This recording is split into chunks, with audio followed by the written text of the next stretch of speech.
Salve Maria! Hoje é a 10ª aula sobre a consagração total.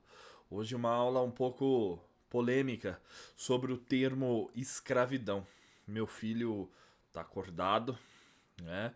Diferente dos outros dias, né? Porque eu tenho esse propósito de estar aqui gravando com vocês, não tem outro horário. Então, se caso acontecer alguma interferência filial aqui, peço que vocês compreendam, tá? E relevem essa situação. Esse foi esse incenso, é um incenso, tá? Que eu às vezes coloco aqui, ajuda na oração, né? E acaba fazendo toda um diferencial aí, tá? Então, hoje nós vamos tratar sobre o assunto da escravidão.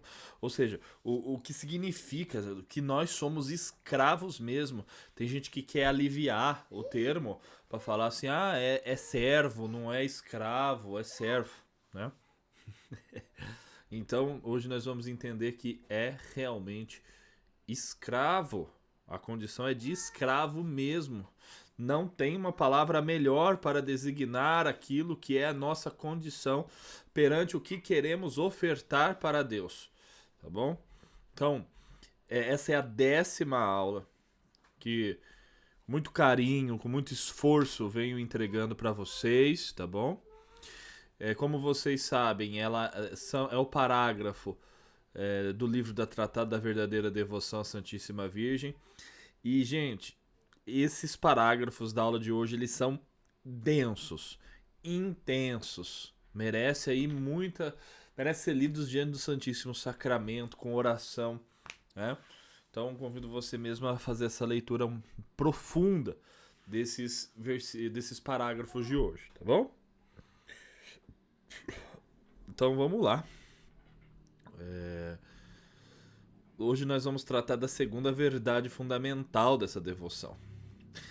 E essa verdade é que nós pertencemos a Cristo na qualidade de escravo. Nós vamos entender a diferença de servo, né? Nós vamos ver que lá em 1 Coríntios 6,19, o apóstolo Paulo diz que já não nos pertencemos mais, mas fomos comprados por um sangue precioso divino, que é o sangue de Cristo. Qual preço pode superar isso? Veja só, nós já fomos comprados. Não dá para competir com este preço. Então, nós pertencemos a Cristo na qualidade de escravo, porque Ele nos comprou. Mas vamos falar melhor sobre isso, já. Porque quando você, pensando aí quando você pertence, você quer algo, né? Tá? Pensar sensivelmente na época que existia ainda a escravidão, pelo menos formal. Você quer algum tipo de trabalho, algum tipo de obra, né? E Deus também quer que nós façamos boas obras. Antes do batismo, éramos escravos do demônio. Deus quer receber frutos de nossas mesquinhas pessoas. Nós somos pessoas mesquinhas, é verdade. Mas se a gente pegar lá, por exemplo, o Evangelho de Mateus 25, do 24 ao 30, ele trata de uma parábola que ele quer que rendamos talentos. Ou seja, ele quer que nós... Por que a gente vai...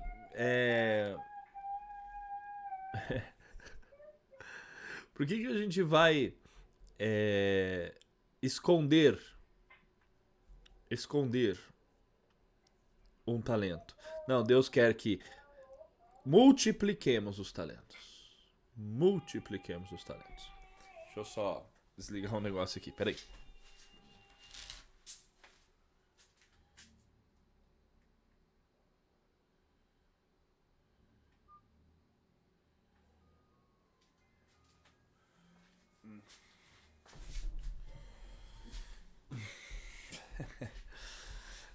São as aventuras da vida, né? aqui. Como todos sabem, né? Eu só estou fazendo essa gravação pra gente rezar junto pelo nosso filho, pelo meu filho, o Joseph. Essa é a motivação. E eu tava com a babá eletrônica aqui e o meu mais velho cantando na babá eletrônica, né? No meio que, enfim, vai assim mesmo. Tá bom? Bom, Deus quer receber frutos dos nossos talentos, né?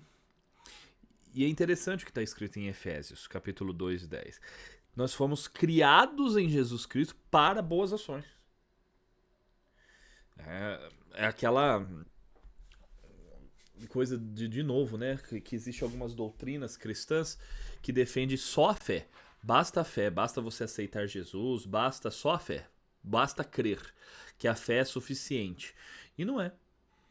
A carta de Tiago já diz que a fé sem obras é morta. Então aqui, Efésios deixando claro que nós fomos criados, ou até melhor, dizendo recriados, ali pela graça no batismo, em Jesus Cristo, para fazer boas ações. De nada adianta você falar de Jesus e você ser uma péssima pessoa. De nada adianta você falar que é de Jesus e ser o maior fofoqueiro. Nada adianta você falar que é de Jesus se você não faz nada efetivamente pelo seu próximo. É até um contra-testemunho, né? Então, tudo isso é muito interessante da gente meditar. Deus nos criou para as boas obras. Para as boas obras. Né? Bom, e aí vem qual que é a diferença entre servos e escravos. Nós devemos ser escravos de amor, por amor. Há uma diferença enorme entre uma simples servidão e da escravidão. A servidão está a serviço de outro, mas por um determinado tempo e quantia. Tem muita gente que quer servir a Deus assim, mas não é para aqueles que querem se consagrar totalmente à Virgem Maria pelo método Montfort. Aqueles que querem ser escravos de Jesus. A escravidão, ela depende inteiramente do seu Senhor por toda a vida, sem esperar salário ou recompensa. É engraçado, até mesmo em questão do céu. Santa Teresinha falava isso, que mesmo se ela fosse ser condenada, ela não deixaria de amar a Deus, né?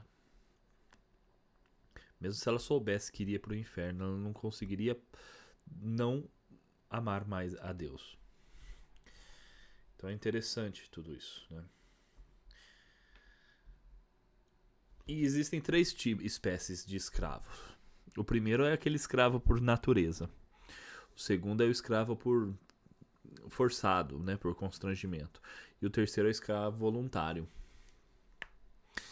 O primeiro são todas as coisas. Tudo pertence ao Senhor. Tudo está submisso, subjugado a Deus. É como vai dizer o Salmo 23, né? Escravos por constrangimento são os demônios e condenados. Comentei em uma aula passada sobre alguns livros de exorcista do Gabriel Amorf, onde durante o exorcismo o demônio é obrigado a dizer verdades de fé. Eu vi vídeos originais, áudios originais, onde isso acontece e é interessante ver ali como que é contrariado. É bonito de ver. Eu tava evitando falar que é bonito, né? Mas é bonito. Porque você vê que até mesmo no mal, Deus é maior. E os escravos voluntários são os santos no céu e justos na terra. É o modo mais perfeito de ser escravo. É aquilo que eu desejo ser. E estou fazendo esse vídeo para juntar o máximo de pessoas que queiram ser escravos por vontade própria. Entregar o livre-arbítrio para falar, não tenho mais livre-arbítrio. Tá tudo na mão de Deus. Eu não escolho mais nada. É Deus que vai escolher por mim. Eu escolho Deus. E ponto. O servo, ele não dá tudo que é. O servo exige um pagamento. O servo pode abandonar o seu empregador. O empregador Ele não tem o direito de vida e morte sobre o seu servo. Isso é forte. Isso também me faz lembrar de Teresinha, que inclusive viveu a escravidão. Ela dizia que queria ser a bolinha do menino Jesus. Ou seja, um brinquedinho. Que se ele quisesse brincar e se interter com ela, ótimo. Mas se quisesse deixar jogada ela no canto, se assim fosse a vontade dele, estava tudo bem. Se Deus nos quer vivos, amém. Se Deus nos quer mortos, amém. O servo ele tem validade, né? Prazo de validade, enquanto que o escravo é para sempre. É a máxima pertença que nós podemos, de algum modo, nos oferecer a Deus. Então não tem mais. É um ato de decisão onde você vai se entregar totalmente a Deus. E o exemplo é o próprio Jesus e a própria Virgem. Se pegar, por exemplo, a carta aos Filipenses 2,7, vai dizer que São Paulo vai dizer que Cristo tomou a forma de escravo por nós. Se você pegar em Lucas 1,38, a Virgem Maria vai falar assim: eis aqui a escrava do Senhor. E se você pegar o livro de Romanos, Gálatas, Filipenses e Tito, São Paulo, ele se apresenta na carta como escravo de Cristo. Ou seja, aquilo que é absoluto a Deus é relativo à Virgem Maria. Ou seja, ser escravo de Deus é totalmente também viável ser escravo daquela que vai nos conduzir a Deus. Que é aquela que não tem como você não se entregar a Ele. Que aquela que não tem como, se você se entregar a ela fazer outra coisa senão te transformar em Cristo. Portanto, então somos escravos da Virgem Maria, escravos de amor da Virgem Santíssima, e não há problema nenhum nisso. Isso não está em nenhum momento contraditório com toda a graça e toda a bênção e toda a liberdade verdadeira, porque a verdadeira liberdade está na escravidão a Jesus e a Maria. É um tema polêmico, porque as pessoas ficam nessa de não pode falar que é escravo. E eu tô aqui para dizer que não, o livro não é anacrônico. Que essa defesa, essa espiritualidade não é. Se você achar, não, isso é uma coisa antiga, tal, o mundo de hoje é outro, eu quero seguir as ideias do mundo. Não, nós estamos aqui, principalmente nos 12 dias preliminares, pedindo para Deus tirar de nós o espírito do mundo. Nós queremos o Cristo, aquele que está acima do tempo, aquele que é eterno, as verdades de fé, que pode mudar a minha vida e a sua. Tá? Se você deseja fazer parte disso, seja bem-vindo. Então vamos lá para as advertências, né? O vídeo não substitui leitura do livro, leia um livro. E as orações, não só escute, mas reze comigo. E eu farei esses vídeos até o dia de Nossa Senhora de Guadalupe. Vamos lá. O Veni Creator. Vinde, Espírito Criador, visitai as almas dos vossos. Enchei de graça celestial os corações que criastes. Sois o divino consolador, o dom do Deus Altíssimo, fonte viva, o fogo, a caridade, a unção dos espirituais. Com os vossos 7 dons, sois o dedo da direita de Deus, solene promessa do Pai, inspirando nossas palavras. Acendei a luz nos sentidos e insuflai o amor nos corações, amparai na constante virtude a nossa carne enfraquecida. Afastai para longe o inimigo, trazei-nos prontamente a paz, assim guiados por vós evitaremos todo o mal. Por vós explicar-se-á o Pai e conheceremos o Filho.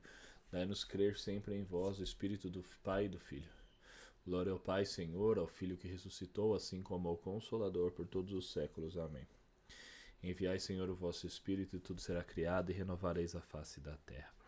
Oremos, Deus que instruíste os corações dos vossos fiéis com a luz do Espírito Santo, fazei que apreciemos certamente todas as coisas segundo o mesmo Espírito, e gozemos sempre da sua consolação. Por Cristo Senhor nosso. Amém. Ave Maris Stella. Ave do mar estrela, de Deus mãe bela, sempre virgem da morada, celeste feliz entrada. Ó tu que ouviste da boca do anjo a saudação, dá-nos paz e quietação, e o nome de Eva troca. As prisões aos réus desata, e a nós cegos alumia, de tudo que nos maltrata, nos livra o bem nos granjeia. Ostenta que és mãe, fazendo que os rogos do povo seu, ouça aquele que nascendo por nós quis ser filho teu. Ó Virgem especiosa, toda cheia de ternura, extinto nossos pecados, dá-nos pureza e brandura, dá-nos uma vida pura, põe-nos em via segura, para que a Jesus gozemos e sempre nos alegremos. A Deus Pai veneremos, a Jesus Cristo também, e ao Espírito Santo demos aos três um louvor. Amém. 10ª aula. Menos da metade das pessoas que assistiram a primeira vão assistir essa. Se você é um desses, parabéns. Né? Não deixe de sempre deixar um like e um comentário para dar mais engajamento. Tá? Deus nos abençoe. Que os anjos nos protejam. E salve Maria.